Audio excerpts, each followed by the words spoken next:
Assalamualaikum warahmatullahi wabarakatuh. Innal hamdalillah nahmaduhu wa nasta'inuhu wa nastaghfiruh wa na'udzu billahi min shururi anfusina wa min sayyiati a'malina. May yahdihillahu fala mudilla lahu wa may yudlil fala hadiya lahu. أشهد أن لا إله إلا الله وحده لا شريك له وأشهد أن محمدا عبده ورسوله صلى الله عليه وعلى آله وسلم أما بعد.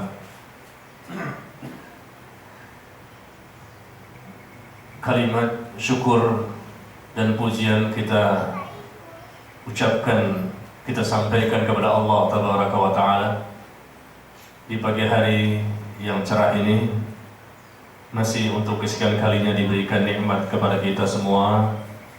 Nikmat yang berasal dari Allah, nikmat yang tidak bisa kita hitung banyaknya, nikmat yang sudah sewajarnya kita sebagai hambanya untuk mensyukurinya.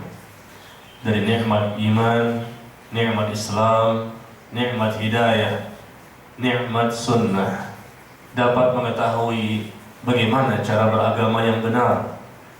Kita diberikan nikmat oleh Allah setelah memahami agama, diberikan taufik, diberikan kekuatan dan kemampuan untuk melakukan berbagai macam ketaatan, dan kita berharap apa yang telah kita lakukan selama ini tercatat di sisi Allah sebagai amal saleh, amal yang Allah berikan ganjaran, Allah berikan pahala, dan semakin menjadikan kita dicintai oleh Allah Subhanahu wa Ta'ala. Ikhwan dan akhwat, Bapak Ibu sekalian rahimakumullah, pada pagi hari ini kita akan membahas suatu tema yang sangat penting untuk setiap muslim dan muslimah, yaitu tentang sudahkah engkau mendapatkan surga dunia? Sudahkah engkau mendapatkan surga dunia?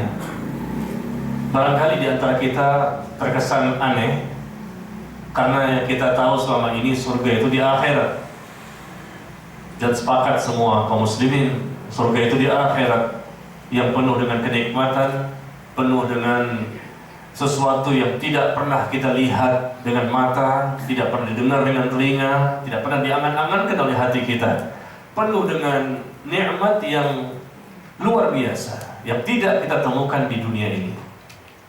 Dan itulah tujuan akhir kita. Semua kaum muslimin sangat menginginkan masuk ke dalam surganya Allah. Dan masuknya kita ke dalam surganya Allah berkat rahmat Allah, kasih sayang Allah kepada kita semuanya. Tetapi perlu kita ketahui bahwa surga itu juga ada di dunia, yang barangkali belum diketahui oleh kebanyakan kaum muslimin. Meskipun Nabi bersabda, "Ad-dunya sijnul mu'min wa jannatul kafir." Dalam hadis yang dikeluarkan oleh Imam Muslim, Nabi mengatakan bahwa dunia ini adalah penjara bagi orang-orang beriman dan surga bagi orang-orang kafir. Kita sering mendengar kalimat ini, dan hadis ini sahih, tercantum dalam kitab Sahih Muslim, bahwa dunia ini adalah penjara bagi orang beriman, surga bagi orang kafir. Betul. Surga ini penjara bagi orang beriman, artinya apa? Di dunia ini kita mendapatkan berbagai macam bentuk perintah, kita mendapatkan berbagai macam bentuk larangan. Banyak rambu-rambu yang mesti kita ketahui bersama. Tidak boleh kita di dunia ini seenaknya saja, karena kita adalah hamba Allah, dan kita hadir di dunia ini dengan izin Allah dalam rangka agar kita beribadah kepadanya. Allah berfirman, "Wa ma khalaqtul jinna wal insa illa liya'budun." Tidak aku ciptakan jin dan manusia kecuali untuk beribadah kepadaku. Kita diciptakan untuk beribadah kepada Allah, makanya Allah ciptakan kita di dunia ini. Jadi dunia ini bagaikan penjara bagi orang beriman, karena banyak hal yang tidak boleh dia lakukan, dan banyak hal yang wajib untuk mereka kerjakan. Tetapi bagi orang kafir kafir, dunia ini seperti surga. Apapun yang mereka inginkan, mereka bebas, tanpa ada yang melarang, seolah-olah seperti itu. Tanpa ada rasa bersalah.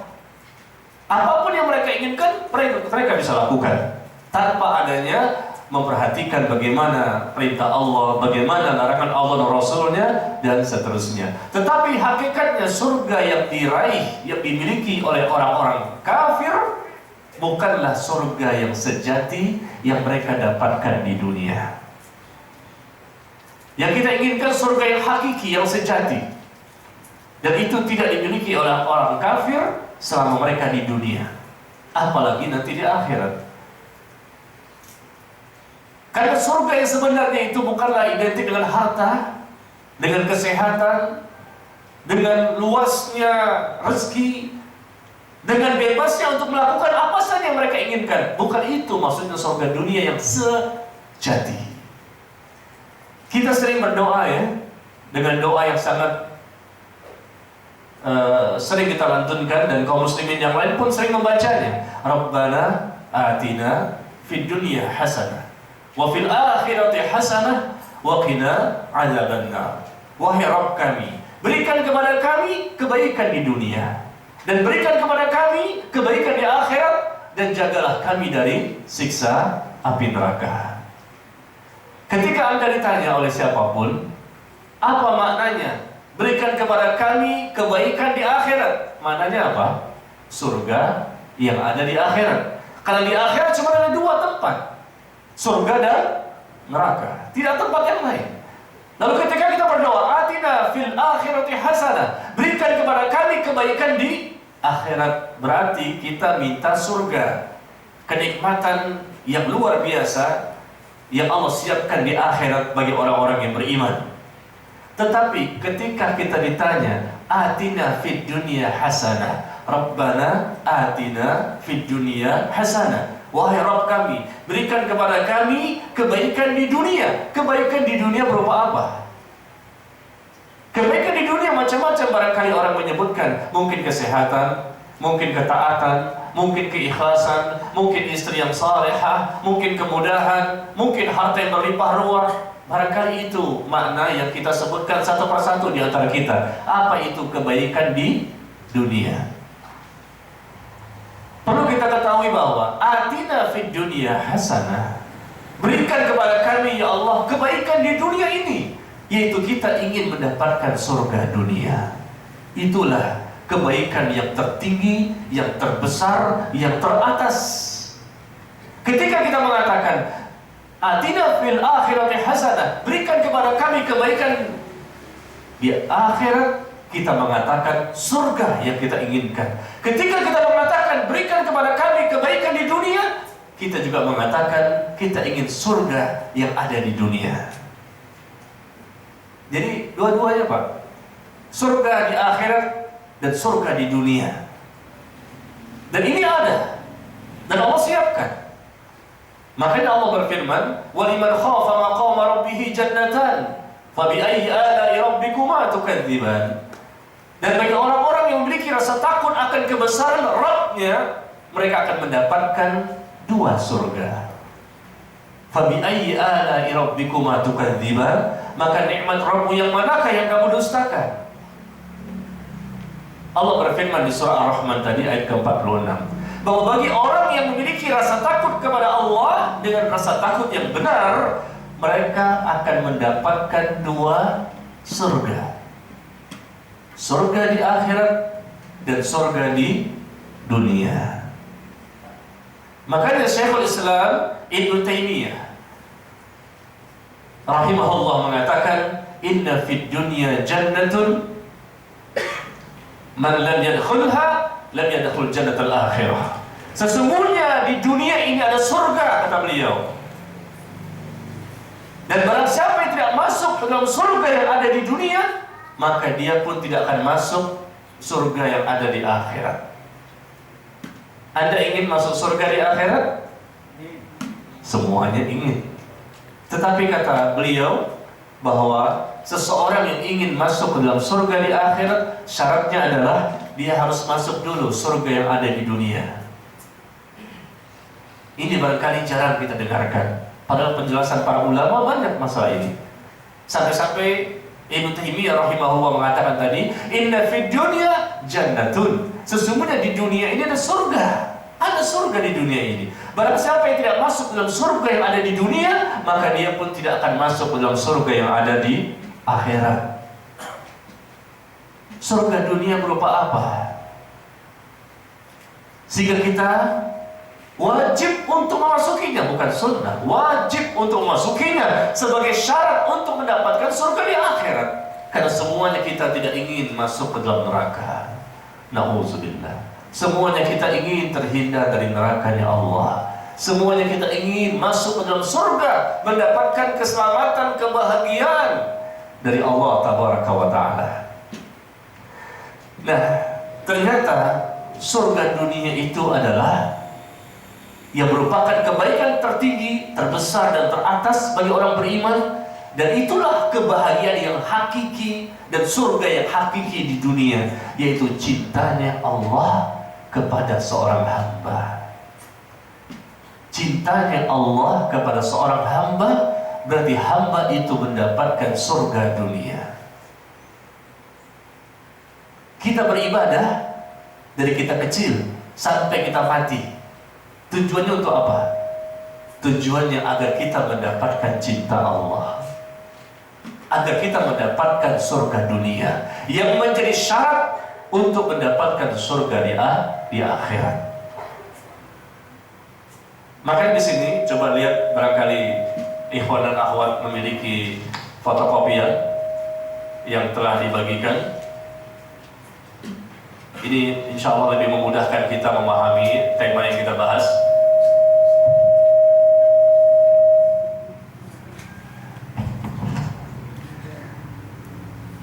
Kita lihat kepada lembaran fotokopian yang ada di kertas masing-masing, di mana Allah berfirman, "Man 'amila salihan min dzakarin aw untha, min dzakarin aw untha wa huwa mu'min, falanuhyiyannahu hayatan thayyibah wa lanajziyannahum ajrahum bi ahsani ma kanu ya'malun." Barang siapa yang melakukan amal saleh, baik dari kalangan laki-laki maupun perempuan, dalam keadaan dia beriman, maka sungguh kami akan berikan kepadanya kehidupan yang indah, hayatan thayyibah. Dan kami akan memberikan balasan yang lebih baik daripada apa yang mereka kerjakan selama di dunia. Lihat kepada ayat ini, barang siapa yang melakukan amal saleh, baik laki maupun perempuan, man 'amila salihan min dzakarin aw untha wa huwa mu'min. Mereka beramal saleh. Amal saleh itu apa? Amal saleh artinya amal yang benar, amal yang baik, berarti sesuai dengan syariat, sesuai dengan sunnah, sesuai dengan contoh, sesuai dengan apa yang Rasulullah ajarkan, yang Rasulullah amalkan, yang Rasulullah praktekkan, dan diamalkan juga oleh para sahabatnya. Itulah amal saleh, amal yang baik, amal yang benar. Dan barang siapa yang melakukan amal saleh, baik laki-laki maupun perempuan, dan dia pun beriman. Beriman di sini bermakna tauhid. Dia bertauhid, memiliki akidah yang benar, tidak melakukan amal-amal kesyirikan. Ketika kita baca di Al-Quran kalimat beriman, dan beriman, maknanya adalah at-tauhid, kata para ulama tafsir. Mereka itu bertauhid, beriman, bukan hanya sekedar lisan, tapi juga dibuktikan dengan hati dan perbuatan. Jadi ketika dua syarat terpenuhi, yaitu beramal saleh, mengikuti sunnah, dan mereka beriman, berarti mereka bertauhid, mengikhlaskan niat beribadah semata-mata karena Allah, maka sungguh kami akan berikan untuknya kehidupan yang indah, yang penuh dengan kebahagiaan di dunia dan di akhirat. Yang dimaksud dengan kehidupan yang indah, yaitu yang penuh dengan kebahagiaan seorang mukmin yang telah meraih surga dunia sebelum surga di akhirat. Ini kehidupan yang indah, kehidupan yang sangat diidam-idamkan oleh setiap manusia yang ada di muka bumi. Semua manusia ingin mendapatkan kebahagiaan, betul Pak? Semua manusia ingin mendapatkan ketenangan batin, kebahagiaan, ya, mendapatkan berbagai macam pertolongan, bantuan, perlindungan dari Allah selama hidup di dunia. Alangkah nikmatnya orang seperti ini. Dan orang manusia yang paling banyak mendapatkan ketenangan batin, mendapatkan kebahagiaan, mendapatkan pertolongan dan perlindungan dari Allah siapa? Yaitu Nabi kita, Nabi Muhammad sallallahu alaihi wasallam.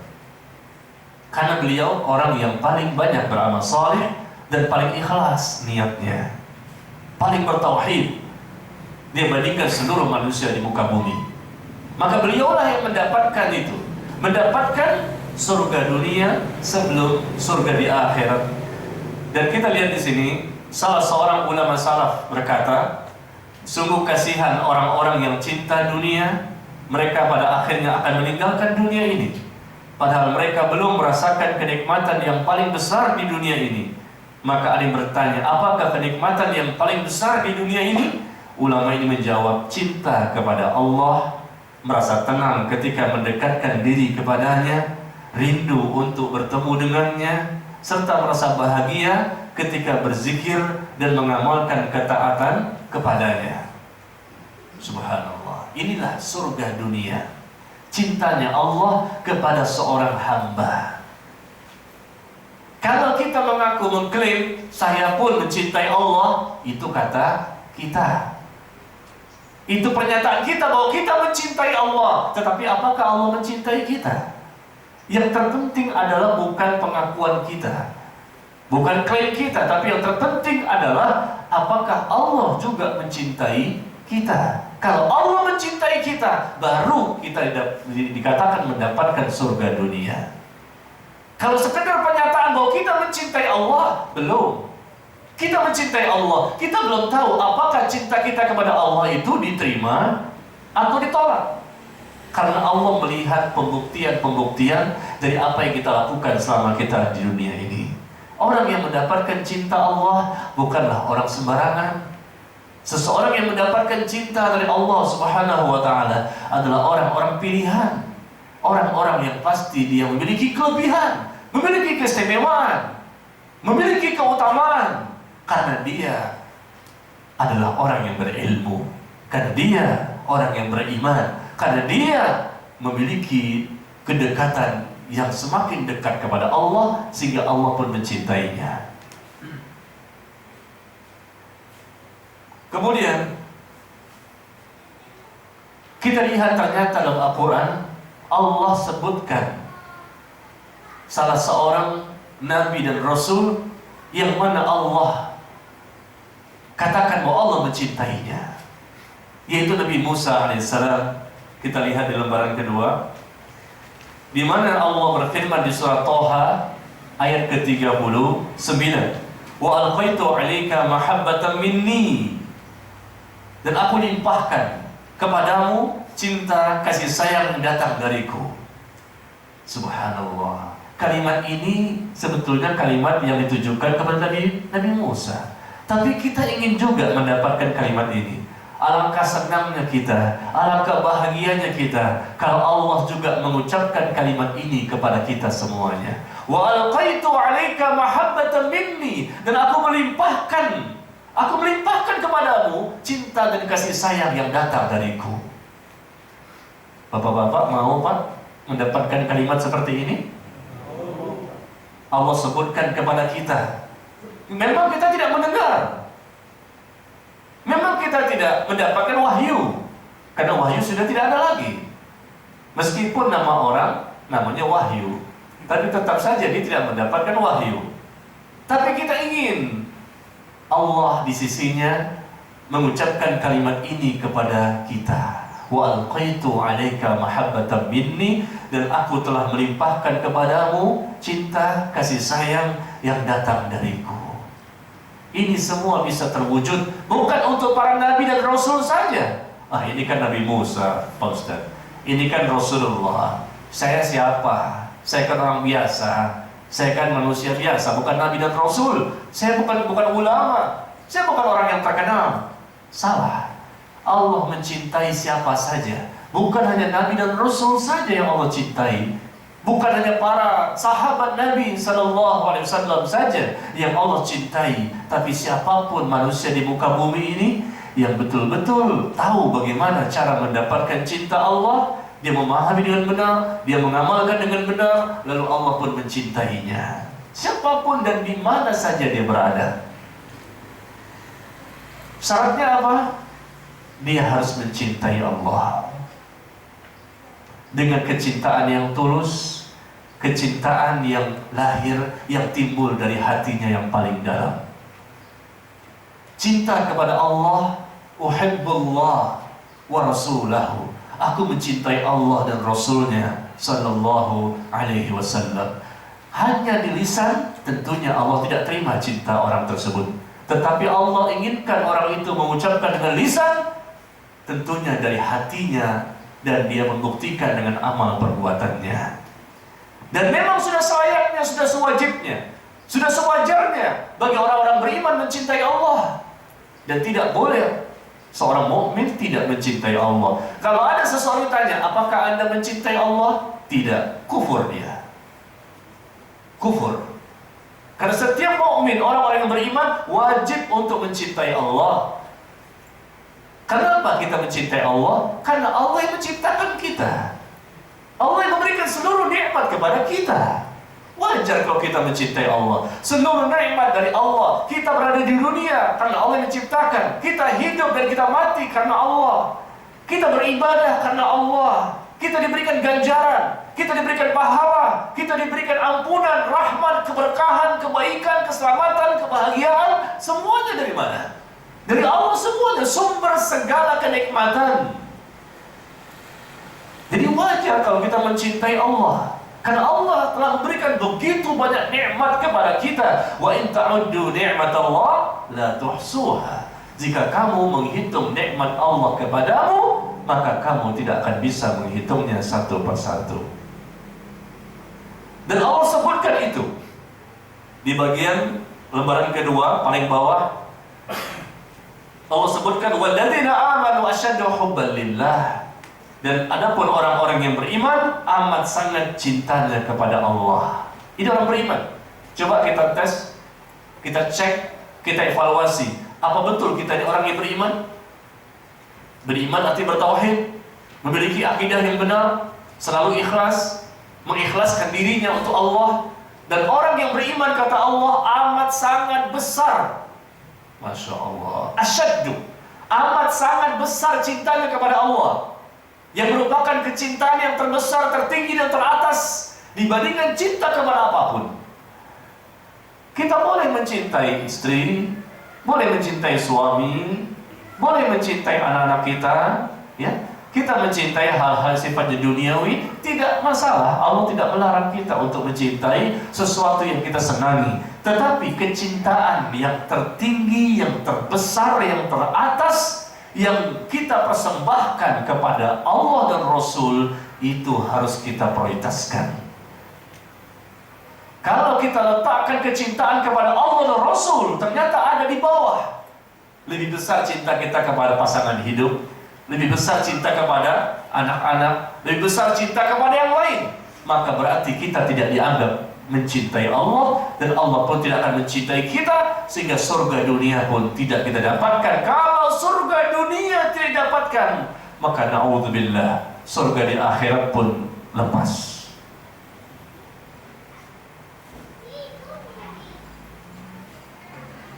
Walladzina amanu asyaddu hubban lillah. Dan orang-orang yang beriman amat sangat besar cintanya kepada Allah. Coba kita dengarkan bagaimana firman Allah di surah At-Taubah. Di surah At-Taubah, surah ke-9 ayat ke-24. Surah ke-9 ayat ke-24, Allah Ta'ala berfirman, Qul in kana aba'ukum wa abna'ukum wa ikhwanukum wa azwajukum wa ashiratukum wa amwalun iqtaraftumuha wa tijaratun takhshana kasawdaha wa masakinu tardawnaha ahabba ilaykum minallahi wa rasulih wa jihadin fi sabilih fatarabbasu hatta ya'ti Allahu bi amrih wallahu la yahdil qaumal fasiqin. Firman Allah ini di surah At-Taubah ayat ke-24 harus kita pahami. Setiap muslim harus membaca ayat ini dan coba masing-masing mengevaluasi. Apa kata Allah? Qul, katakan Muhammad kepada mereka sallallahu alaihi wasallam. Jika bapak-bapakmu, in kana aba'ukum wa abna'ukum, jika bapak-bapakmu, anak-anakmu, saudara-saudaramu, istri-istrimu, pasangan hidupmu, keluargamu, kerabatmu, harta yang engkau usahakan, perniagaan yang engkau takut terjadi kerugian di dalamnya, dan rumah-rumah yang engkau tinggalkan itu, yang engkau tempati itu, ternyata engkau lebih cintai dibandingkan cinta kepada Allah dan Rasulnya, dan cinta akan jihad di jalannya, maka tunggulah Allah akan datangkan keputusannya, dan Allah tidak akan memberikan hidayah kepada orang-orang fasik. Sekali lagi saya ulang,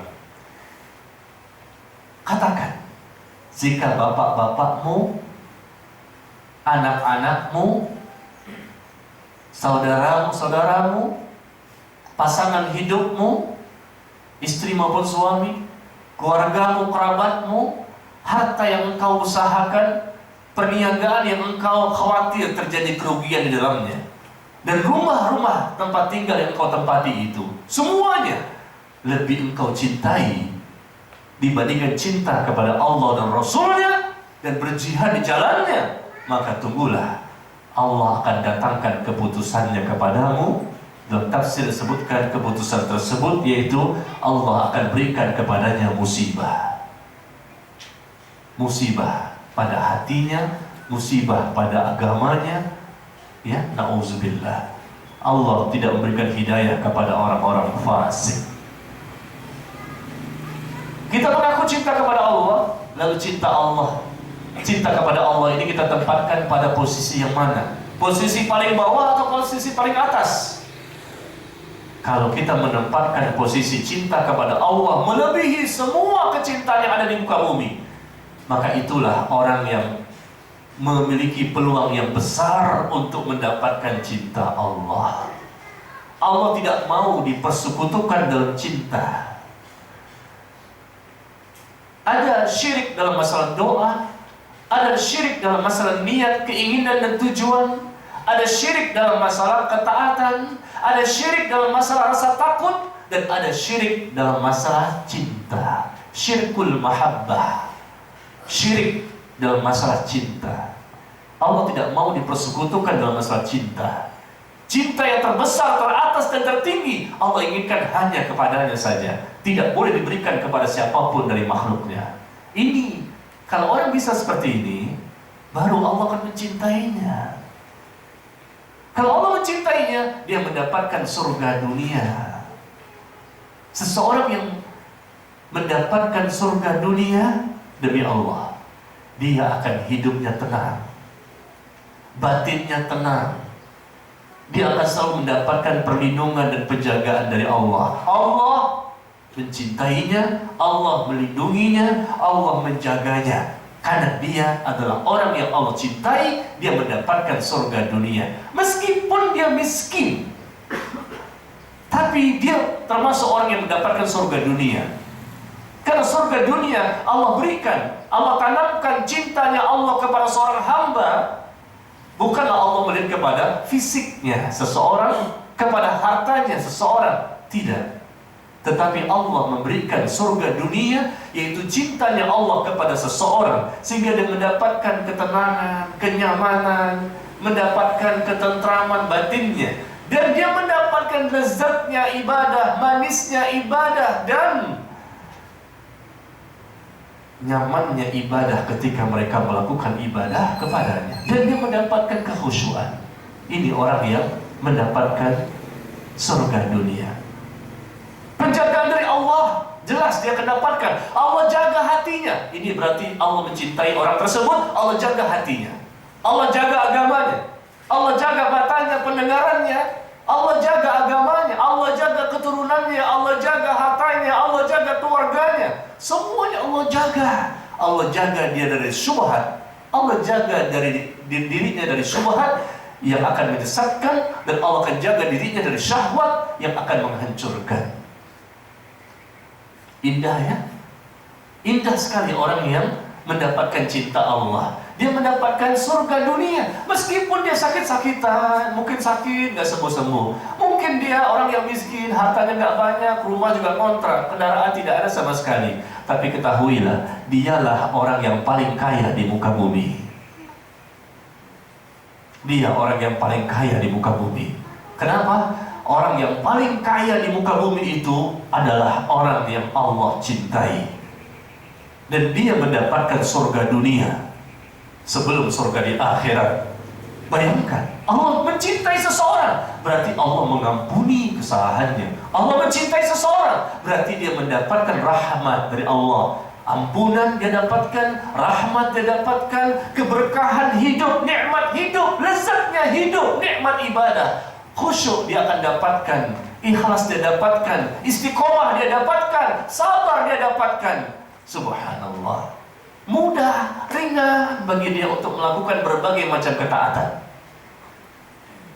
Ini orang yang Allah cintai. Kenapa? Karena dia mencintai Allah dengan benar, bila ilmu, dengan ilmu, dengan iman, dan pembuktian amal soleh, mengikuti Rasul Sallallahu Alaihi Wasallam.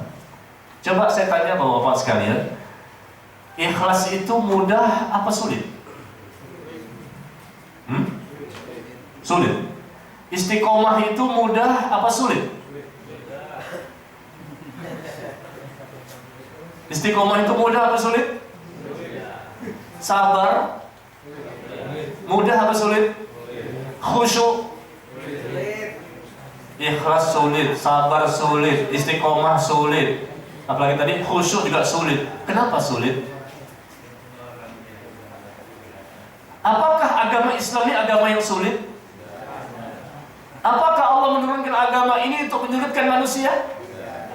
Tapi kenapa kita jadi sulit?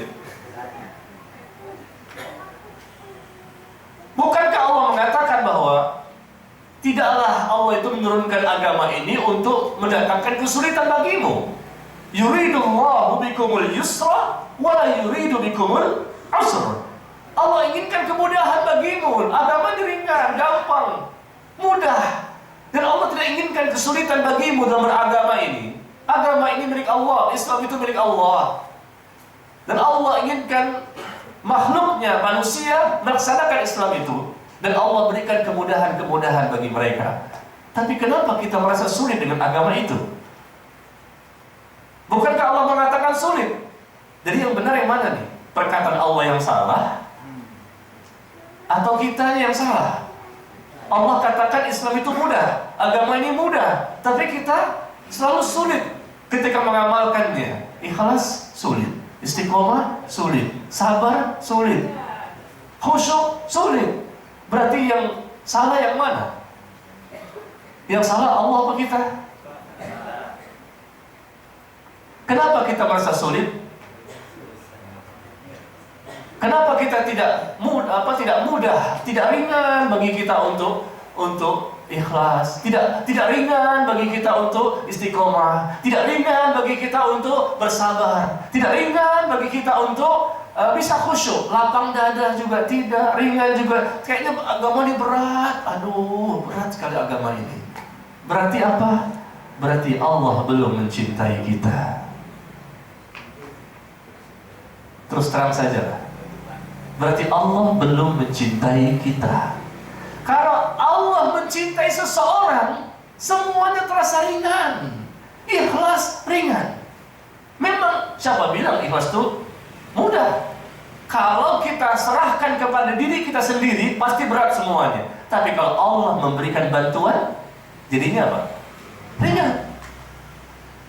Kita nggak bisa istiqomah kalau mengandalkan diri kita sendiri. Kita nggak bisa khusyuk, susah memang, siapa bilang mudah. Tapi kalau Allah mencintai seseorang, Allah jadikan dia mudah semuanya. Dia mudah untuk ikhlas, niatnya dijaga, hatinya dijaga oleh Allah. Subhanallah. Dia mudah untuk ikhlas, dia mudah untuk istiqomah, dia mudah untuk bersabar, dia mudah untuk khusyuk. Makanya orang yang Allah cintai, dia akan selalu mendapatkan lezatnya, nikmatnya, dan manisnya ibadah. Orang yang Allah cintai, tanda-tandanya dia akan mudah memahami Islam, mudah memahami sunnah mudah, mengamalkan Islam dan sunnah mudah. Semuanya mudah, Allah ringankan, Allah berikan bantuan, tidak mungkin. Dia wali. Wali Allah artinya orang yang selalu mentaati Allah, selalu ikhlas dalam mentaati Allah, dan selalu mengikuti sunnah, selalu bertakwa. Alladzina amanu, orang yang beriman dan bertakwa kepada Allah, itulah wali. Orang yang Allah cintai. Jadi kalau kita sampai hari ini, berapa usia kita? Sudah berapa lama kita menjadi seorang muslim? Sudah berapa banyak kita membaca buku tentang Islam? Sudah berapa banyak kita menghadiri majelis taklim? Ternyata sampai hari ini saya masih sulit ikhlas. Masih riyaknya masih ada, sum'ahnya masih ada, suka memamerkan amal soleh, menceritakan amal soleh, bangga dengan amal soleh yang saya lakukan, sombong. Kemudian khusyuk susah, masih memikirkan yang lain. Lebih banyak gak khusyuknya, bahkan tidak pernah khusyuk sama sekali barangkali. Gak pernah bisa bersabar, gak bisa istiqomah. Ya, kadang ke masjid, kadang tidak. Kadang sholat berjamaah, kadang tidak. Kadang ngaji, kadang tidak. Allah Akbar. Kadang berbuat dosa-dosa besar yang selalu rutin, kadang ditinggalkan. Orang yang Allah cintai, karena dia mencintai Allah, pastilah dia akan enggan untuk melakukan berbagai macam dosa besar.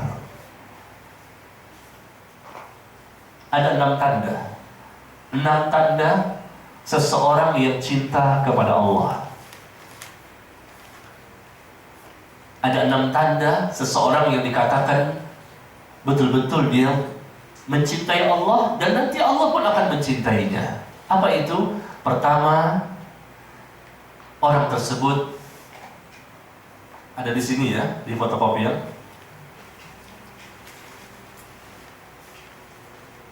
Halaman ketiga.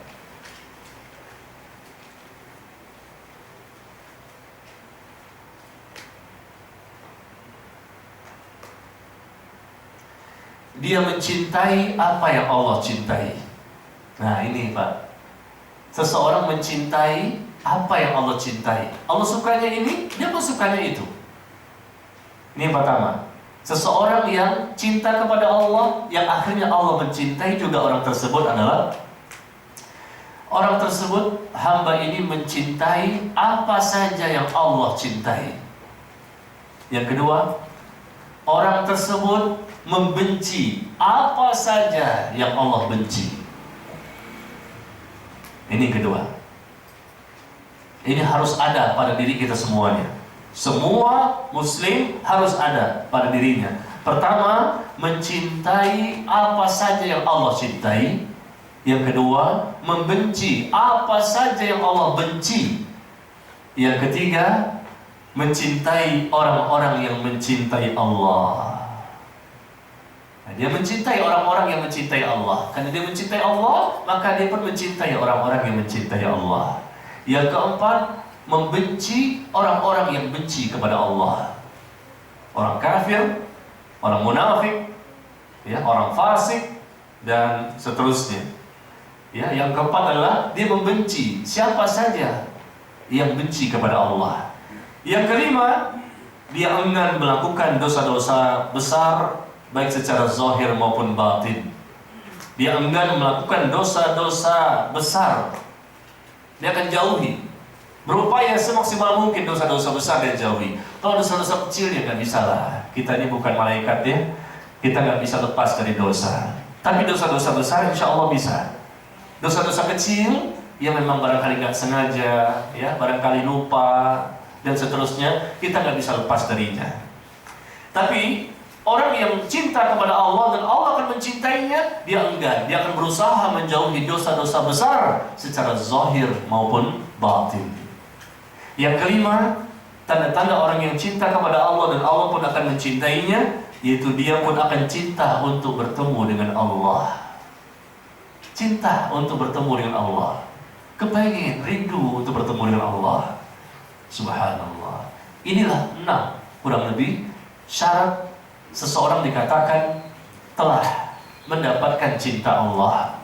Dalam hidup dan kehidupannya di dunia, selalu 6 ini ada pada dirinya. Dia selalu mencintai apa yang Allah cintai, membenci apa yang Allah benci, mencintai siapapun orangnya yang dia mencintai Allah, dan membenci siapapun orangnya yang dia membenci apa yang Allah syariatkan.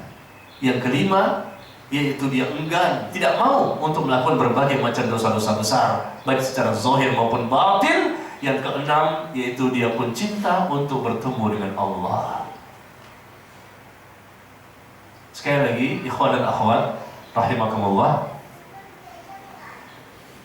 Jadi kalau tadi kita katakan ikhlas sulit, istiqomah sulit, sabar sulit, dan khusyuk pun sulit. Sekali lagi, karena kita belum mencintai Allah, sehingga Allah pun belum mencintai kita. Kalau Allah mencintai seseorang, semuanya menjadi mudah karena Allah membantunya, meringankannya, menguatkannya. Secara fisik, secara zahir dan batin Allah kuatkan, sehingga dia merasa mudah untuk ikhlas, merasa mudah untuk khusyuk, merasa mudah untuk istiqomah, merasa mudah untuk sabar. Coba antum dengarkan bagaimana Rasulullah SAW ketika beliau sholat sampai bengkak-bengkak kakinya. Kenapa? Kan sakit, kan pegel, kan capek, letih, lelah, sampai bengkak-bengkak kaki. Kenapa sih kok masih sholat juga di waktu malam? Karena beliau mendapatkan lezatnya ibadah. Itu yang belum kita miliki. Ibadah sih mungkin pernah kita lakukan. Tadi subuh juga kita sholat dan ibadah-ibadah yang lain. Tapi manisnya ibadah, lezatnya ibadah, nikmatnya ibadah, khusyuknya ibadah, belum. Berarti kita perlu belajar. Karena orang yang khusyuk bukan orang sembarangan. Qad aflahal mu'minun, telah beruntung orang-orang yang beriman. Alladzina hum fi salatihim khashi'un, yaitu orang-orang yang khusyuk ketika mereka sholat. Mereka khusyuk, mereka beruntung. Karena dengan khusyuk tersebut, mereka akan bisa menghindari diri mereka dari perbuatan keji dan mungkar. Banyak orang sholat, inna sholata tanha 'anil fahsyi wal munkar. Sesungguhnya sholat itu dapat mencegah perbuatan keji dan mungkar. Tapi kenapa banyak orang yang sholat masih berbuat keji, masih berbuat mungkar, masih berbuat dosa dan maksiat, bahkan korupsi, dan apa saja dosa? Mereka KTP-nya agamanya Islam. Kenapa mereka masih seperti itu? Meskipun mereka sholat 5 waktu mereka kerjakan, bahkan yang sunnah-sunnah pun. Kenapa? Karena mereka tidak mengerti bagaimana cara khusyuk ketika sholat. Kalau seseorang khusyuk, dia berilmu, dia sholat merasakan rasa takut kepada Allah, dia berilmu, dia beriman, dan mengikuti sunnah dalam bacaan dan gerakan, dan tumakninah dan seterusnya, maka insya Allah dampak dari sholat yang benar, kata Allah, akan mencegah seseorang dari perbuatan keji dan mungkar. Kita sering sholat, tapi perbuatan keji dilakukan, perbuatan dosa besar dilakukan. Berarti dipertanyakan sholatnya. Ada apa pada sholat kita? Orang yang Allah cintai, dia mendapatkan surga dunia. Berarti apa? Selalu batinnya tenang. Ada ujian pasti. Bukan berarti orang yang Allah cintai, Allah jadikan dia mendapatkan surga dunia, berarti dia tidak pernah mendapatkan ujian. Tidak. Orang yang Allah cintai bahkan berkali-kali dia mendapatkan ujian dan cobaan. Akan semakin banyak ujiannya kalau Allah cintai dia. Dan itu tanda bukti Allah cintai seseorang. Allah akan terus memberikan ujian supaya imannya semakin baik. Rasul sallallahu alaihi wasallam bersabda, "Inna 'izamal jaza ma'a 'izamil bala." Sesungguhnya besarnya pahala selaras sesuai dengan besarnya ujian. Semakin besar ujian, semakin besar pahala. Wa innallaha idza ahabba qauman ibtalahum. Dan apabila Allah mencintai seorang, apabila Allah mencintai suatu kaum, maka Allah memberikan ujian kepadanya. Apabila Allah mencintai seseorang, Allah berikan ujian kepadanya. Apabila Allah mencintai satu kaum, maka Allah akan berikan ujian dan cobaan kepadanya. Faman Barang siapa yang ridho, Allah pun ridho kepadanya. Dan barang siapa yang murka dengan ujian yang Allah berikan, maka Allah pun akan murka kepadanya. Subhanallah. Ikhwan dan akhwat rahimakumullah. Kita lihat di halaman ketiga.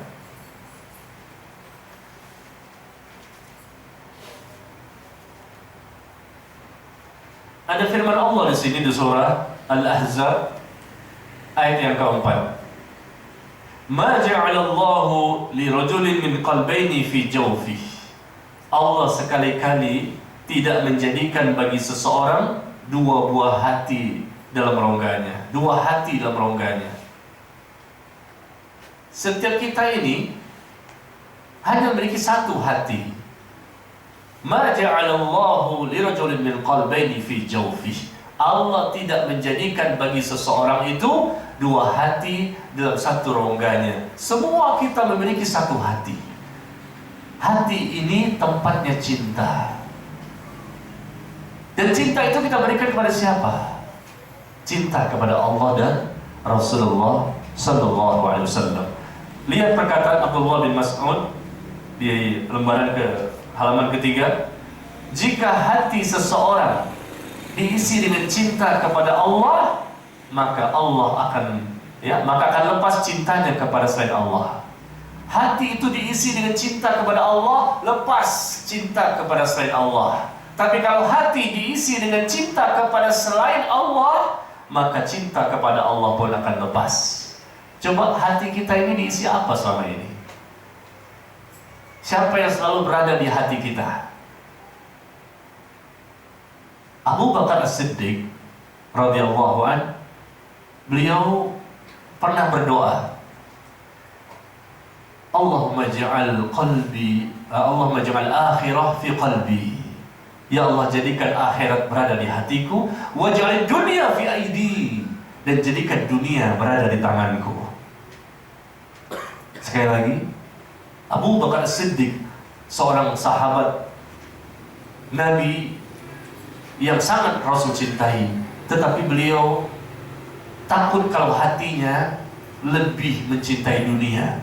Sampai-sampai beliau berdoa kepada Allah, Allahumma ja'al akhirah fi qalbi, Allahumma ja'al akhirah fi qalbi, waj'al dunya fi aidi. Ya Allah, jadikanlah akhirat selalu berada di hatiku, dan jadikanlah dunia selalu berada di tanganku. Semua masalah dunia, masalah cari nafkah, masalah istri, masalah suami, masalah anak, masalah rumah, masalah apa saja, semua ada di tangan. Tidak pernah dimasukkan dalam hati. Di hati ini khusus untuk akhirat. Bisakah kita seperti itu? Memang bingung. Masalah ini membuat kita akhirnya memikirkan. Boleh, Islam tidak melarang kita memikirkan berbagai macam masalah, karena memang dunia ini tempatnya masalah. Dunia darul imtihan. Dunia ini tempatnya ujian, tempatnya masalah. Bagi siapa yang tidak mau ada masalah di dunia, silakan pindah ke dunia yang lain. Pasti ada masalah. Mau kemana kita? Orang lain tidak punya masalah sama kita, tapi kita bermasalah sama diri kita sendiri. Ada aja masalah itu. Tapi orang yang beriman, yang dia mencintai Allah, dia berilmu, dia beriman dengan benar, dia mendapatkan cinta Allah, hanya untuk Allah, hanya untuk akhirat. Sehingga segala problematika, segala masalah, segala macam hal yang membuat dia jadi bingung, resah, gelisah, maka semuanya tidak dia masukkan dalam hati. Semuanya ada di tangan dia. Oke, ini masalah, mudah-mudahan Allah berikan saya pertolongan. Ini masalah, oke, nanti mudah-mudahan saya bisa menyelesaikannya. Semuanya dihadapi dengan tenang. Dihadapi dengan tenang semua masalah itu. Yang membuat seorang mukmin itu tidak tenang dalam hidupnya adalah kalau dia tidak bisa mempersembahkan ibadah kepada Allah. Baru dia nggak tenang. Ketika iman turun, bingung dia. Ketika iman turun, nggak semangat, futur ya. lemah iman, mau ini malas, mau ini malas, mau ini malas, mau ini malas. Kalau mau dikerjakan, riya. Berarti jatuh kepada dosa munafik. Ini pertanda bahwa Allah tidak jaga dirinya. Kata Rasulullah apa? Ihfazillah yahfazka. Jagalah Allah, maka Allah akan menjagamu. Jagalah Allah, maka engkau akan dapatkan Allah berada di hadapanmu. Apa yang kita jaga dari Allah bukanlah Allah kita jaga secara fisik, zat, tidak. Allah tidak perlu dijaga. Tapi Rasul mengatakan jagalah Allah, maka Allah akan menjagamu. Artinya adalah jagalah hukum-hukum Allah, jagalah batasan-batasan Allah, jagalah hak-haknya Allah, jagalah larangan-larangan Allah, jagalah perintah-perintah Allah. Nanti Allah pun akan menjagamu. Dijaga, mata ini nggak mudah untuk melihat yang haram, nggak mudah telinga ini untuk mendengar yang haram, nggak mudah lisan ini untuk berkata-kata yang haram. Hatinya dijaga, tidak mudah bersangka kepada Allah dan yang lain. Semuanya Masya Allah, bukan steril ya. Tidak bisa kita steril, lepas nggak punya dosa sama sekali, nggak mungkin. Tapi paling tidak semua dosa besar kita bisa hindari. Seseorang bisa menjadi bertakwa, saleh dan salehah itu karena dia dibantu oleh Allah. Kalau Allah tidak bantu, nggak bisa. Siapapun di muka bumi ini untuk menjadi saleh dan salehah nggak bisa. Untuk bertakwa nggak bisa. Kalau Allah memberikan bantuan, Allah memberikan bantuan dan pertolongan. Allah kuatkan hatinya, Allah tanamkan dalam hatinya iman, sehingga dia benci kepada perbuatan dosa. Walakinnallaha habbaba ilaikumul iman wa zayyanahu fi qulubikum wa karaha ilaikumul kufra wal fusuqa wal isyan ulaika humur rasyidun fadlan minallahi wa ni'mah.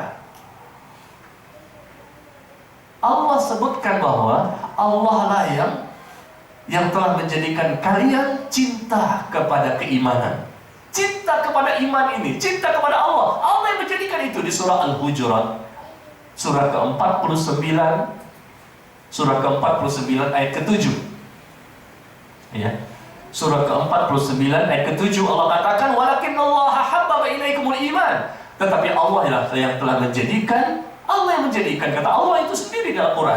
Allah yang menjadikan kalian itu cinta kepada keimanan, iman kepada Allah, iman kepada Rasul, cinta kita kepada Allah, cinta kepada Rasul. Allah yang menjadikan, bukan karena kekuatan yang kita miliki. Dan Allah jadikan iman itu indah di dalam hatimu. Dia merasakan lezatnya iman, manisnya iman, lezatnya ibadah. Itu pun semua dari Allah. Dan kita tahu pada Al-Quran, Allah yang berfirman seperti itu.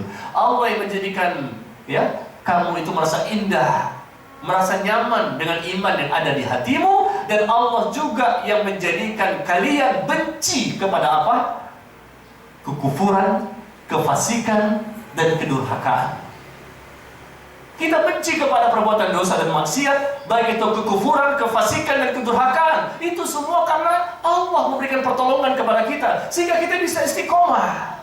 Istiqomah di atas kesabaran, istiqomah di atas keikhlasan, istiqomah di atas kecintaan kepada Allah dan Rasulnya.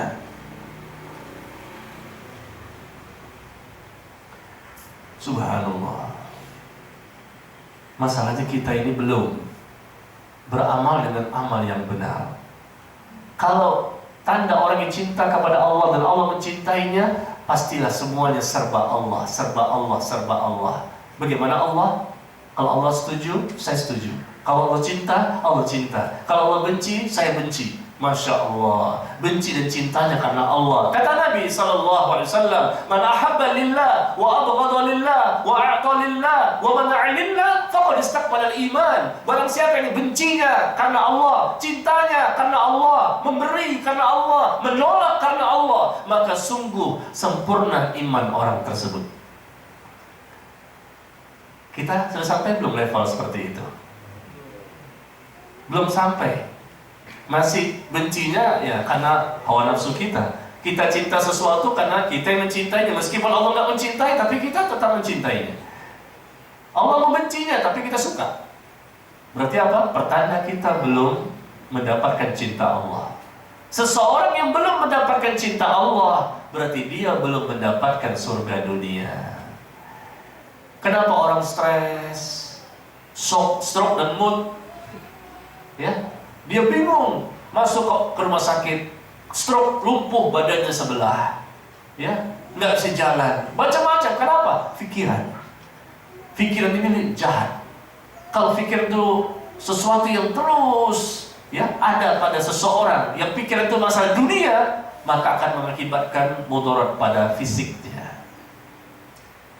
Yang kita pikirkan itu bukan dunia yang terbesar. Oke lah, kita sebagai laki-laki, sebagai suami, sebagai kepala rumah tangga, ya, kita mencari nafkah. Ya, emang itu kewajiban kita. Kita memikirkan bagaimana ini untuk mendapatkan harta yang halal, yang thayyib, yang berkah. Tetapi pernahkah kita sampai stres memikirkan akhirat?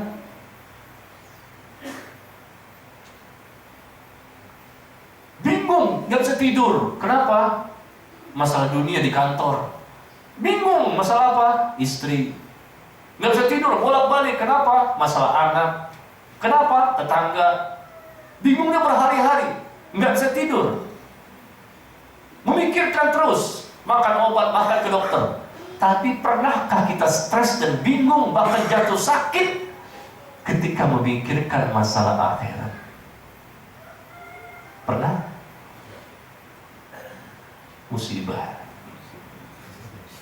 Ya. Musibah. Kalau seseorang tidak pernah stres memikirkan akhirat, kenapa mereka tidak pernah stres memikirkan akhirat seperti para ulama-ulama kita, orang-orang soleh? Mereka sambil menangis di waktu malamnya, bingung. Di waktu siang juga bingung, selalu bingung. Kita datangi, kok orang ini orang bingung. Bukan bingung dengan dunia, mereka bingung apakah mereka selamat atau tidak nanti di alam kubur. Karena yang mereka cari cintanya Allah. Dan puncak nikmat yang Allah berikan pada seorang hamba di dunia, puncak nikmat adalah husnul khatimah. Kita berlomba-lomba datang taklim pada hari ini. Kita berusaha untuk meningkatkan iman dan ilmu. Kita berusaha untuk beribadah. Tujuannya apa sih? Supaya kita mendapatkan ujungnya bisa husnul khatimah. Innamal a'malu bil khawatim. Sesungguhnya amal-amal kita itu tergantung nanti di akhirnya. Hasilnya ketahuan di akhir. Ketika seseorang mendapatkan husnul khatimah, maka pertanda Allah mencintainya. Tetapi ketika seseorang mendapatkan su'ul khatimah, berarti Allah membencinya. Nabi SAW bersabda, "Idza aradallahu bi'abdin khairan ista'malahu." Jika Allah menginginkan seseorang mendapatkan kebaikan, maka Allah akan mempekerjakannya. Dalam hadis yang dikeluarkan oleh Imam At-Tirmidzi, Nabi mengatakan, jika Allah menginginkan seseorang mendapatkan kebaikan, maka Allah pun akan mempekerjakan hambanya itu. Qila, kaifa yasta'miluhu ya Rasulullah? Maka Nabi pun ditanya, bagaimana caranya Allah mempekerjakan orang tersebut ketika Allah menginginkan dia mendapatkan kebaikan? Bagaimana caranya? Nabi SAW bersabda, yuwaffiquhu li'amalin salih qabla al-maut.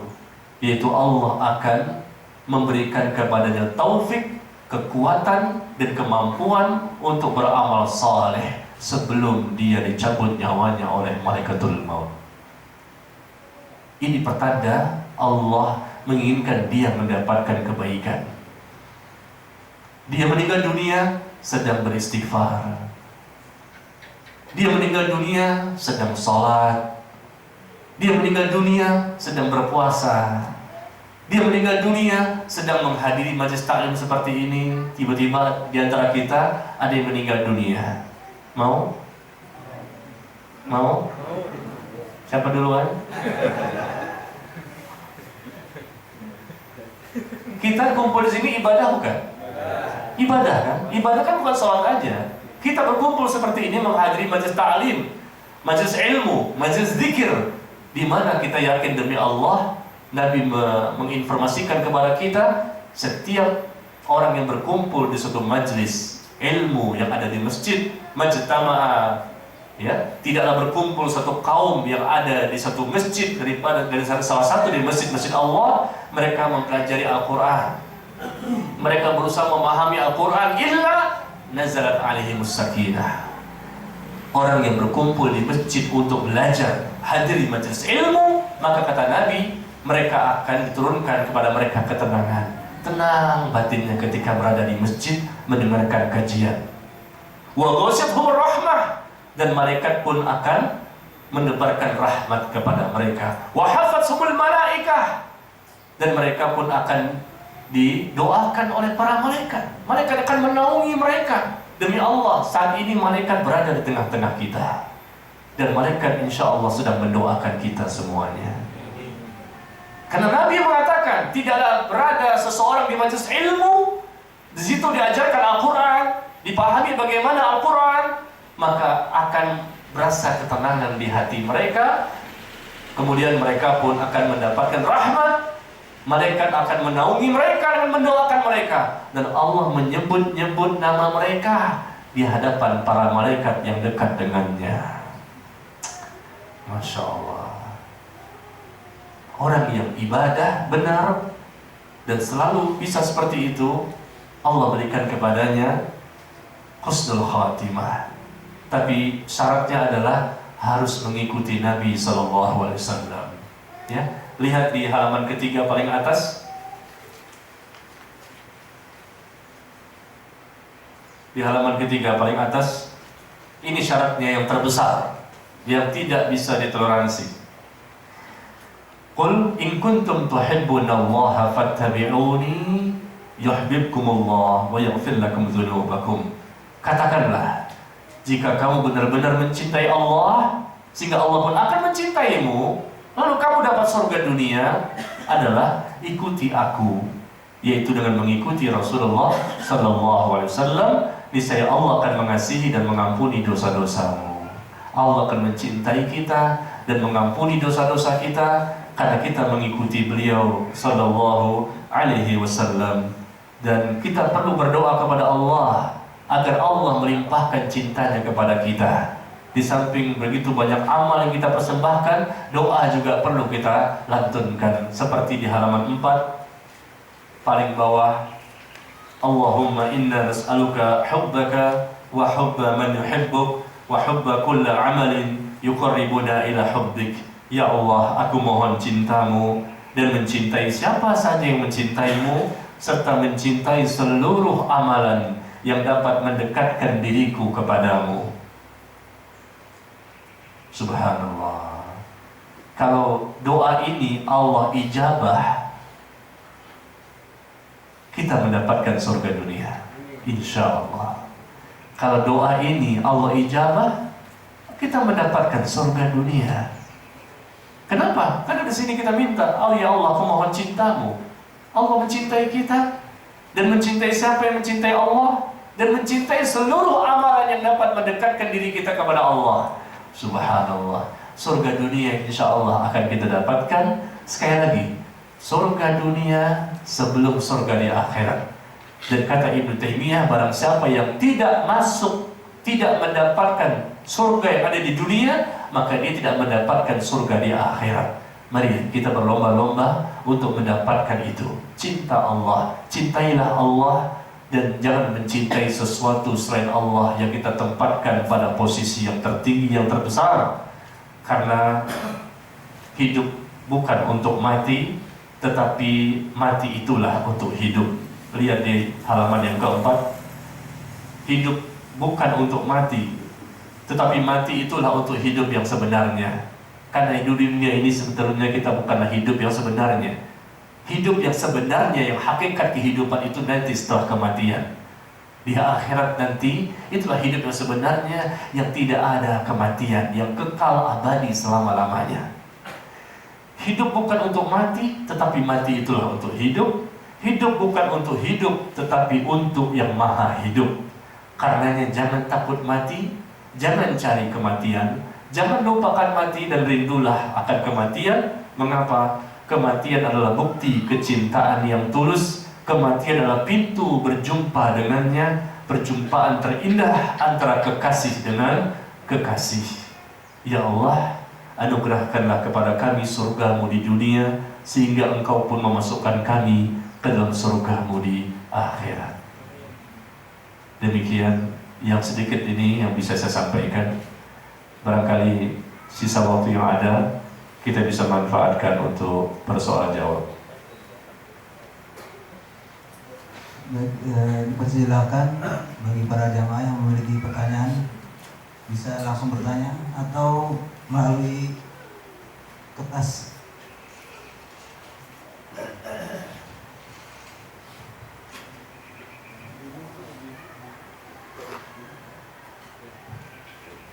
Untuk ibu-ibu yang ingin bertanya, dipersilakan.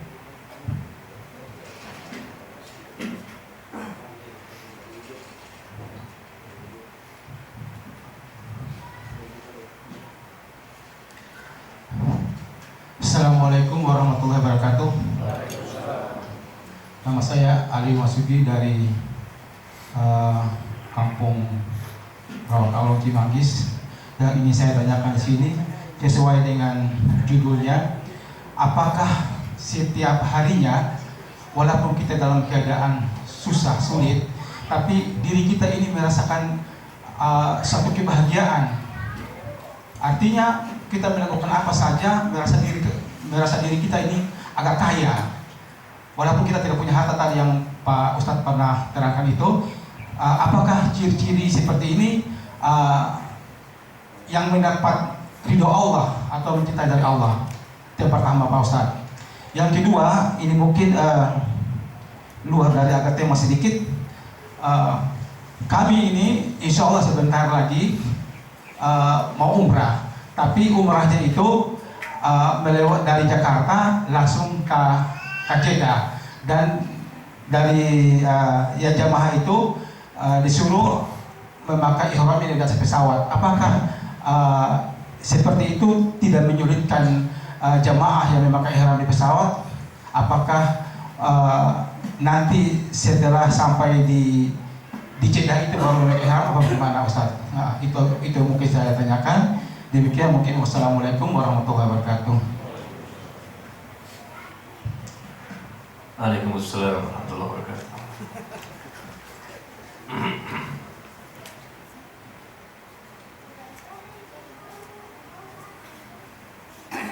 Iya, terima kasih pertanyaannya.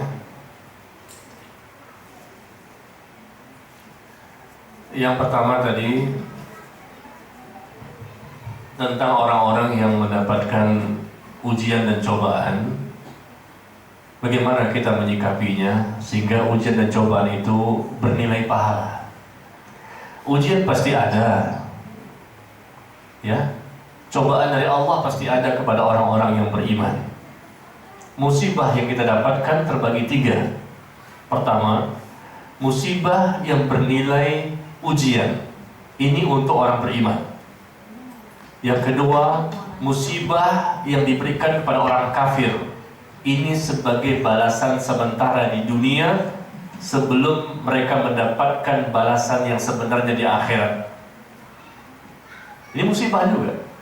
Di dunia ini barangkali ada musibah-musibah yang kita dapatkan. Musibah yang menimpa seorang mukmin maka namanya ujian. Dan itu pasti harus ada. Karena Allah yang mengatakan seperti itu. Ahasiban nas ayusraku ayyaqulu amanna wa hum la yuftanun. Apakah manusia itu dibiarkan saja mengatakan kami telah beriman, lalu mereka tidak akan diuji kembali? Apakah manusia dibiarkan begitu saja mengatakan kami telah beriman, lalu mereka tidak akan diuji? Tidak, kata Allah, kami akan menguji mereka sebagaimana orang-orang sebelum mereka juga diuji. Jadi musibah yang menimpa orang mukmin namanya ujian. Musibah yang menimpa orang kafir namanya balasan sementara. Selama orang kafir itu tidak mau masuk dalam Islam, adanya musibah demi musibah yang menimpa mereka bernilai balasan sementara. Yang ketiga, musibah yang menimpa seorang muslim, ya, bukan mukmin tapi muslim biasa, yang mereka bukanlah orang yang taat kepada Allah, banyak meninggalkan syariat, tidak mau taat kepada Allah dan Rasul meskipun KTP-nya Islam. Ketika mereka tertimpa musibah, maka ini merupakan teguran dan peringatan dari Allah agar mereka kembali kepada agama. Nah, musibah dan ujian yang Allah berikan kepada orang mukmin bukanlah sesuatu yang membuat mereka menjadi gelisah yang melampaui batas. Tadi dikatakan bahwa adanya musibah dapat dihadapi dengan tenang. Kenapa? Karena dia tahu ilmunya. Dia berilmu. Dia tahu bagaimana cara menyikapi musibah agar musibah tersebut mendapatkan ridho dari Allah. Setiap musibah yang Allah berikan kepada orang beriman yang bernilai ujian, itu bukan berarti Allah murka kepada orang beriman tersebut. Bukan berarti Allah benci kepadanya. Bukan berarti Allah tidak memperhatikannya. Ya. Perlu diperhatikan, musibah yang menimpa orang mukmin berupa ujian tadi adalah tanda cintanya Allah justru kepada mereka. Di mana Nabi tadi mengatakan apa? Wa innallaha idza habba qauman ibtalahum. Apabila Allah mencintai seseorang, maka Allah akan berikan ujian kepadanya. Nah, orang yang bisa menyikapi ujian tersebut dengan benar sehingga hati tetap tenang, bukan berarti maaf tidak boleh gelisah. Gelisah boleh, bingung, bahkan itu ada di hadis bahwa Nabi mengatakan bahwa ada orang-orang mukmin ini yang tertimpa sesuatu, dia jadi gelisah, jadi bingung, jadi sedih, dia menangis. Itu manusiawi. Apa itu?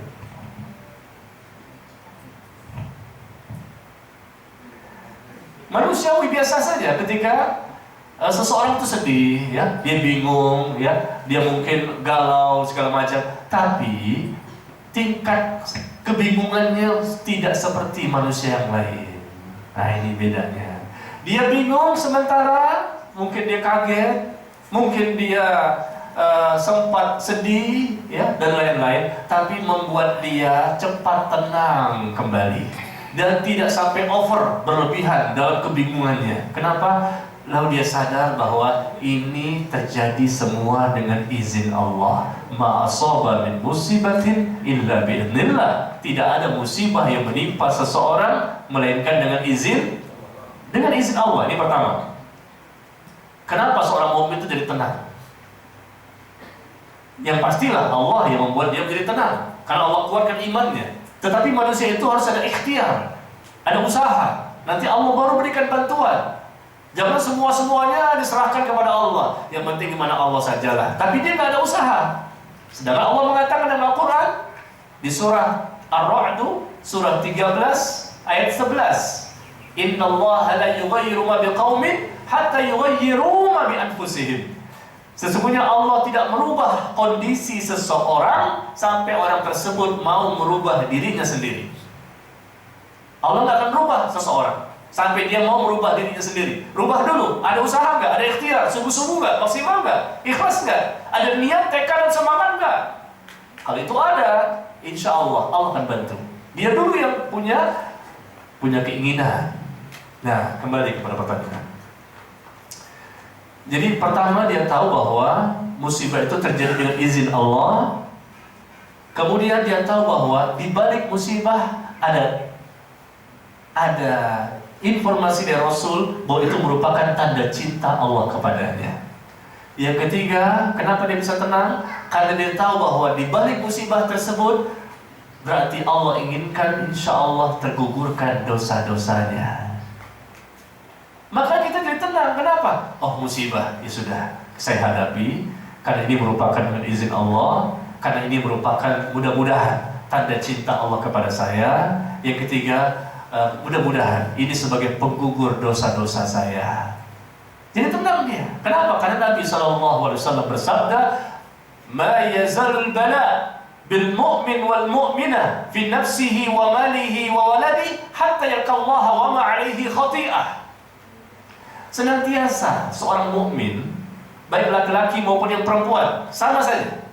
Senantiasa, selalu, setiap orang mukmin dan mukminah, yang laki maupun yang perempuan, mereka itu akan mendapatkan ujian selama di dunia. Ujian berupa pada dirinya, kata Rasul, atau mungkin pada hartanya, atau mungkin pada anaknya.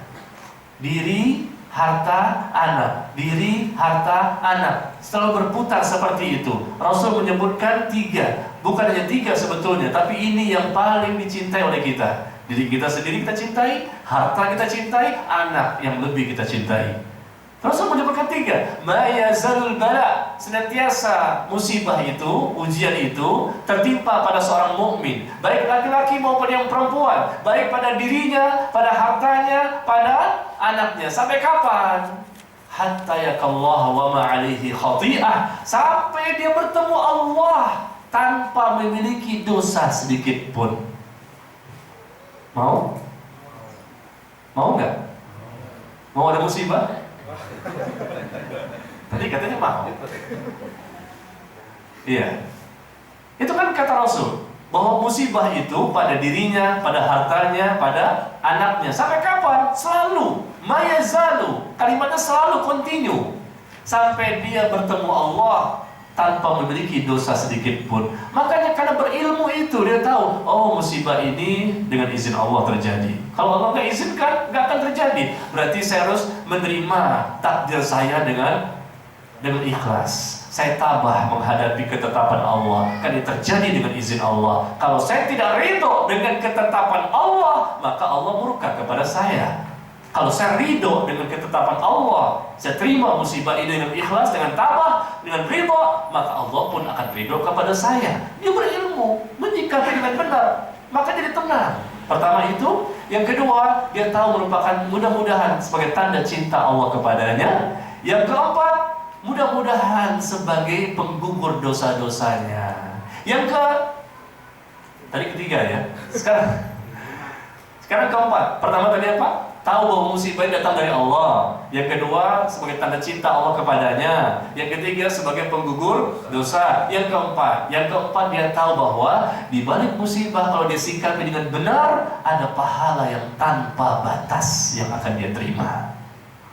Allah berfirman di surah Az-Zumar, surah ke-39, ayat yang ke-10. Innama yuwaffas sabirun ajrahum bighairi hisab. Sesungguhnya orang-orang yang bersabar sajalah yang mereka mendapatkan pahala tanpa batas. Salat ada batasnya, pahala yang didapatkan. Kita bertemu seperti ini juga ada batasnya, pahala yang kita dapatkan. Tapi pahala orang yang bersabar, kata Allah, tidak ada batasnya. Bayangkan, itu baru 4, ada 5, 6, dan seterusnya. Bagaimana keistimewaan, bagaimana keutamaan orang-orang yang mampu menghadapi ujian tersebut dengan benar. Dia mendapatkan ini, mendapatkan itu, mendapatkan ini. Sehingga apa? Dia berusaha untuk meraihnya. Makanya dia berusaha untuk tenang. Dan itu perlu latihan.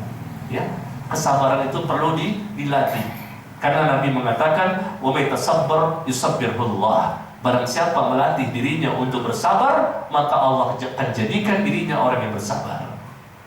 Demikian yang pertama ya. Jadi kenapa bisa tenang? Kan sulit ini, kan bingung ini. Boleh kita bingung, kita memikirkan segala macam, tapi jangan over. Karena dunia sementara, pasti semua ditinggalkan. Lah, kok masalah akhirat gak bingung? Gimana nih? Ya. Terus yang kedua, kalaupun bingung, jangan lama-lama. Karena kita tahu hakikat kehidupan di dunia ini adalah ujian, dan ujian itu bernilai suatu kebaikan. Ya, karena ada penggugur dosa, tanda cinta Allah, pahala kesabaran yang besar, dan seterusnya. Yang kedua, saya percepat aja ya. Aduh, banyak sekali. Semakin banyak pertanyaan menunjukkan semakin paham yang mendengar.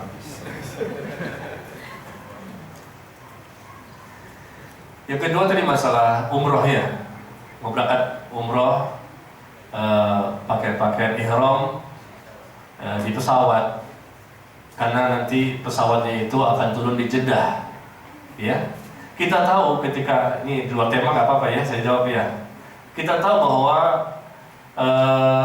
ketika berangkat haji atau umroh, kita akan melalui mikot.